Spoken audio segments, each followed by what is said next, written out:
குழந்தை பேர் நெஸ்லின் ரியா. பாப்பாக்கு 5 வயசு ஆகுது. டிசம்பர் 2ஆம் தேதி குழந்தைக்கு மைல்டாக ஃபீவர் இருந்தது. இப்போ அம்பத்தூர் தேஜா ஹாஸ்பிட்டலில் கூட்டிகிட்டு போனோம். அங்கே தான் பாப்பா பிறந்தது. எல்லாமே அங்கே தான். என்னோடய பெரிய டாக்டரும் அங்கே தான் பிறந்தாங்க. நாங்கள் அன்றைக்கி ஃபீவராக இருந்ததுன்னு கூட்டிகிட்டு போனோம். மேம் சொன்னாங்க 2 டேஸாக ஃபீவர் இருக்குது, மைல்டாக ஃபீவர் தானே, இன்றைக்கி சப்போஸ்ட்ரி வச்சு அனுப்பிட்டாங்க. நெக்ஸ்ட் டே ஃபீவர் கண்டினியூ ஆச்சுன்னா வாங்கன்னு சொன்னாங்க. அதுபடி நாங்களும் வீட்டுக்கு போயிட்டு நெக்ஸ்ட் டே 3rd அன்றைக்கி எகைன் ஃபீவரும் வாமிட்டும் எகைன் இருந்தது. 3rd அன்றைக்கி மார்னிங் நாங்கள் போனப்போ மேம் அட்மிஷன் போட்டுட்டு நம்ம எல்லாம் டெஸ்ட் எடுத்து பார்க்கலாம், என்ன ஃபீவர்னு கண்டுபிடிச்ச அப்புறம் நம்ம அடுத்த ட்ரீட்மெண்ட் பண்ணலான்னு சொன்னாங்க. 3rd அன்றைக்கி எல்லாம் டெஸ்ட்டும் எடுத்தாங்க. நாங்கள் 12:30 அட்மிட் ஆகிட்டோம். எல்லாம் டெஸ்ட்டும் எடுத்தாங்க.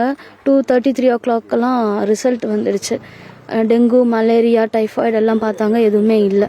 அன்றைக்கி ஃபுல்லாக ட்ரிப்பு கண்டினியூ ஆச்சு. ஏன்னா குழந்தை வாமிட் இருந்தனால எதுவும் சாப்பிடாதனால ட்ரிப்பு கண்டினியூ ஆகிட்டு இருந்தது. நெக்ஸ்ட் டே 4ஆம் தேதி காலையில் ஒரு 4 மணி இருக்கும், நல்லா ஹை ஃபீவர் இருந்தது. நான் நர்ஸை கூப்பிட்டேன். அவங்க சப்போஸ்ட்ரியும் கையில் ஐவியில் பேராசிட்டமாலும் கொடுத்து இது பண்ணாங்க. கொஞ்ச நேரத்தில் சரியாயிடுச்சு. 8 o'clock 10 o'clock எல்லாம் சரியாயிடுச்சு. ஃபீவரும் அரெஸ்ட் ஆகிடுச்சு, வாமிட்டும் அரெஸ்ட் ஆகிடுச்சு, எல்லாம் சரியாயிடுச்சு.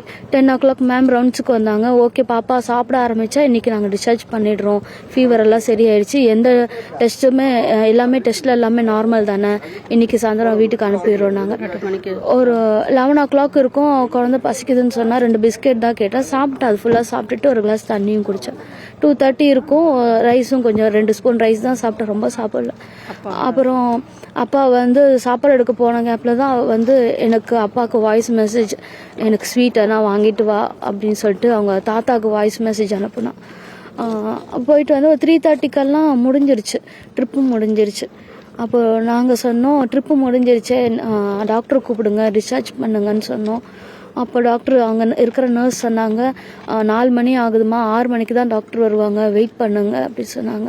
நான் சொன்னேன், அவ்வளோ நேரம் குழந்தை இருக்குமா, குழந்தை ஆல்ரெடி வீட்டுக்கு போகணும்னு சொல்லி அடம் பிடிச்சிட்டே இருக்கான்.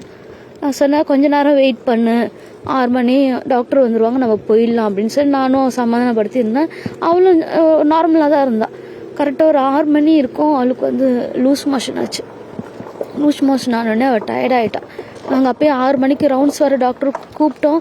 சரோஜினி மேம் மேலே ஓபி பார்த்துட்டு இருந்தாங்க. 6:30 ஆகிடுச்சு. திருப்பி 2வது வாட்டி லூஸ் மோஷன் ஆகிடுச்சு. நாங்கள் திருப்பியும் சொல்கிறோம், மேம் ஓபி தான் மேலே பார்த்துட்டு இருக்காங்களே, கீழே வரவே இல்லை. அப்புறம் நர்ஸ்கிட்ட 7 o'clock ஆகிடுச்சு, 7:15 முடிஞ்சிருச்சு. நர்ஸ்கிட்ட சொன்னேன், இவ்வளோ நேரம் ஆகியும் டாக்டர் வராமல் இருக்காங்களே, குழந்தை ரொம்ப டயர்டாக இருக்குது அப்படின்னு சொன்னோம். அவங்க சொன்னாங்க, சரி டாக்டர் மேலே ஓபியில் பிஸியாக இருக்காங்க, குழந்தைய கூட்டிகிட்டு நம்ம மேலே போயிடலாம் வாங்கன்னு சொல்லி நானும் என்னோடய அப்பாவும் மேலே குழந்தைய கூட்டிகிட்டு மேலே போனோம். மேலே போனதும் மேம் சொன்னாங்க, ஒன்றும் பிரச்சனை இல்லை, லூஸ் மோஷன் தானே, அது சாதாரணமாக குழந்தைக்கு வயிற்றில் ஏதாவது பிரச்சனை இருந்ததுனால லூஸ் மோஷன் ஆயிருக்கு, அதனால் நீங்கள் எதுவும் கவலைப்படாதீங்க அப்படி சொன்னாங்க. அதுக்கப்புறம் நான் ஒரு 10 times கேட்டேன், எதுவும் பிரச்சனை இல்லையா மேம், எதுவும் பிரச்சனை இல்லையா மேம்னா, இல்லைம்மா ஒன்றும் பயப்படாதீங்க, குழந்தைக்கு லூஸ் மோஷன் தானே, இதுக்கு ஏன் கவலைப்படுறீங்க, சரியாயிடும், இன்றைக்கி ட்ரிப் போட்டுட்டு நாளைக்கு போயிடுங்க அப்படி சொன்னாங்க. சரி, அவங்க டாக்டர் சொல்கிறத நான் கேட்க முடியும். நானும் கீழே ட்ரிப்பு ஸ்டார்ட் பண்ணவே ஒரு 8 o'clock ஆகிடுச்சு, நியர்லி ஒரு 8 o'clock ஆகிடுச்சு. குழந்தை ட்ரிப்பு போடும் போதே சொன்னால் எடுங்கன்னு சொன்னான். இப்போ நான் டாக்டர்ஸ் எல்லாம் கூப்பிட்டு கேட்டேன். அந்த ட்ரிப்பும் கொஞ்சம் டிஃப்ரெண்ட்டாக இருந்தது. நான் ராஜா சார், சரோஜினி மேமோட சன் ராஜா சார்கிட்ட சொன்னேன், ட்ரிப்பு ஏன் ஒரு டிஃப்ரெண்ட்டாக இருக்கே, காலைல போட்ட ட்ரிப்பெல்லாம் வேறு மாதிரி இருந்தது, நல்லா வெயிட்டாக இருந்தது, இந்த ட்ரிப்பு கொஞ்சம் ஒரு டிஃப்ரெண்ட் இருந்தது ஏன்னு கேட்டால், அப்போது ராஜா சார் சொன்னார், இல்லை குழந்தைக்கு சோடியம் மினரல் எல்லாம் போயிடுச்சு, அப்போ இதில் எல்லாமே கிடச்சிரும் சொல்லிட்டு ராஜா சார் சொன்னார். நான் ஓகேன்னு சொல்லிட்டேன். எனக்கு கொஞ்சம் டவுட் இருந்தது, கொஞ்சம் பல்ஸ் பாருங்கள் அப்படின்னா. அப்போ அவர் பார்த்தாரு, ஒன்றும் இல்லைம்மா, பிரச்சனை இல்லை, நல்லா தான் இருக்குது குழந்தைனாங்க. ஆனால் அவள் போடும் போதே சொன்னான், எடுங்கன்னு சொல்லிட்டு தான் இருந்தாள் அவள்.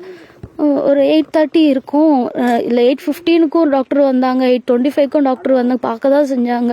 நான் சொன்ன குழந்தை எடுக்க சொல்லி ரொம்ப அழுகிறா அப்படின்னப்போ, எடுக்காதீங்க, ஏன்னா குழந்தை சாப்பிடாம இருக்கனால டயர்டாகிடுவா, அதனால் எடுக்காதீங்க அப்படின்னு சொல்லிட்டு டியூட்டி டாக்டர்லாம் கையை கட்டி இருந்து இப்படி பார்த்துட்டு சொல்லிட்டு தான் போனாங்க.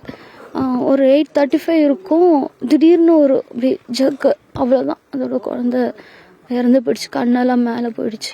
அவங்க சிபிஆர்லாம் கொடுத்தாங்க, அதெல்லாம் நோ யூஸ், அவங்க எந்த யூஸும் இல்லை, குழந்தை இறந்துருச்சுன்னு சொன்னாங்க. அந்த டைமில் எங்களால் என்ன பண்ணது இல்லை. ஏன்னா குழந்தையோட அப்பாவும் இங்கே இல்லை, அவர் ஊரில் இருந்தார். நாங்கள் உடனே வீட்டுக்கு கூட்டிகிட்டு வந்தோம், நாங்கள் அடக்கம் பண்ணிட்டோம். அப்புறம் நெக்ஸ்ட் அந்த மண்டே போய் கேட்குறோம், என்ன நடந்ததுன்னு சொல்லுங்கள். நான் என்னோட 2 அண்ணனுங்க, ஹஸ்பண்ட், அப்பா எல்லாரும் போய் கேட்குறோம். அவங்க அலட்சியமாக பதில் சொன்னாங்க, என்ன நடந்ததுன்னு எங்களுக்கு தெரியாது, நீங்கள் ஜுரம் வாமிட்டுன்னு தானே வந்தீங்க, அது சரியாயிடுச்சு, ஆனால் குழந்தைக்கு என்ன நடந்தது எங்களுக்கே தெரியாது. அது எப்படி ஒரு டாக்டர்ஸ் வந்து அப்படி சொல்லலாம், என்ன நடந்ததுன்னு தெரியாது எப்படி இருக்கும் ஒரு டாக்டருக்கு. நாங்கள் சொல்கிறோம், நீங்கள் இப்படிலாம் பேசுனீங்க, நாங்கள் லீகலாக போகிறோம், நீங்கள் என்னன்னா பண்ணிக்கோங்கன்னு சொல்லிட்டு ரொம்ப இதுவாக சொல்லிட்டாங்க. அப்புறம் நாங்கள் போலீஸ் ஸ்டேஷனில் போய் சிஎஸ்ஆர் கொடுத்தோம். டிஎம்எஸ்லேயும் சிஎன்செல் வழியாக எங்களுக்கு என்கொயரி வச்சாங்க. டிஎம்எஸ்ல ஒரு 13 பாயிண்ட்ஸ் அவங்க மேலே தப்புன்றது கொடுத்துருக்காங்க.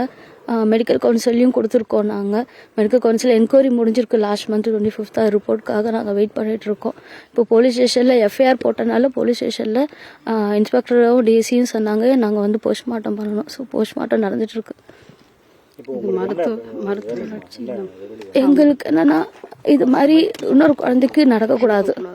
அதனால இந்த 8 மாதம் நாங்கள் பொறுமையாக வெயிட் பண்ணி இன்னொரு குழந்தைக்கு இது மாதிரி நடக்கக்கூடாதுன்றதுக்காக தான் இவ்வளோ நாள் நாங்கள் வெயிட் பண்ணி நாங்கள் பண்ணுறோம். ஏன்னா இந்த வேற குழந்தைக்கு எதுக்குமே அஃபெக்ட் ஆகக்கூடாது. டாக்டர்ஸை நம்பி போகிறோம், நம்ம வேற யாருக்கும் இந்த மாதிரி நடக்கக்கூடாது.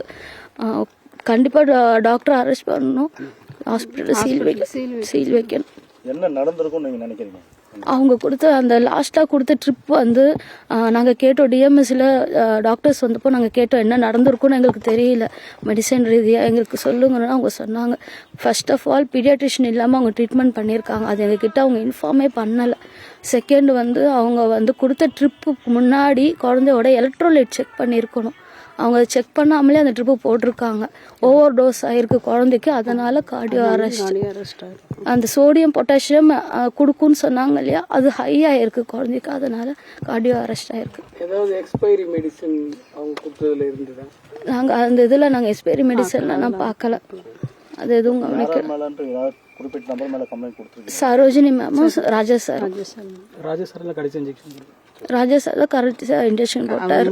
அவர் தான் டெத் டிக்ளரேஷன் கொடுத்தார். அவர் ஆக்சுவலாக பீடியாட்ரிஷனே இல்லை, அவர் பீடியாட்ரிஷியன் நினச்சோம், அவர் பீடியாட்ரிஷனே இல்லை, அவர் அனஸ்டியாலஜிஸ்ட். அவர் கொடுக்கவே கூடாது. ஒரு குழந்தைய வந்து ஒரு பீடியாட்ரிஷியன் இல்லாமல் அவங்க ட்ரீட்மெண்ட் பண்ணியிருக்காங்க, எங்ககிட்ட அது இன்ஃபார்மும் பண்ணலை. என் பேர் ஜிஷா.